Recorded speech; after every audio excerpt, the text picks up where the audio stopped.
McLaren 540c 2016 review. The 540c is arguably the unsung hero of the McLaren range, offering all the looks of its more expensive 570s sister model and as much of its performance as you'd ever want to unleash on the road, all for a, relatively, affordable price tag that makes a Porsche 911 Turbo look a bit sick. With only 2 seats it's not quite as practical as the Porsche, and a couple of small flaws in the 540c's genius include a moment of initial turbo lag and occasional ride comfort compromises. It will probably cost you a bit more to run too, but the McLaren supercar style means it's much more attention-grabbing than a 911 Turbo.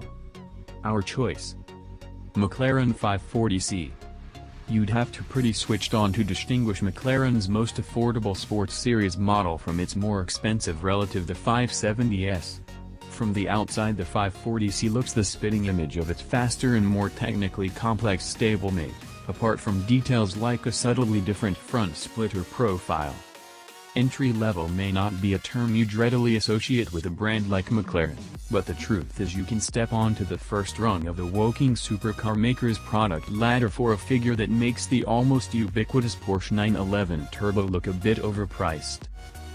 Best supercars on sale. The 540c's £129,000 starting point is also bang in the firing line of the Audi R8. But neither the Audi or the Porsche can grab the attention of passers-by like the low-slung and exotic-looking McLaren.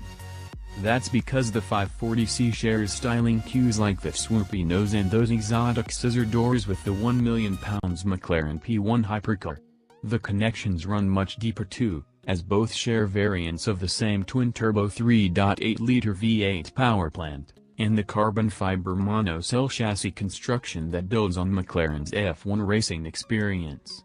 A mid-engine configuration ensures optimal weight balance, while a 7-speed dual-clutch automated transmission sends power to only the rear wheels. The 540c is not simply more affordable because it has a lower-powered engine than the 570s, as there are significant technical differences. In particular, the 540c's suspension uses traditional anti-roll bars in place of the 570s's hydraulically linked suspension.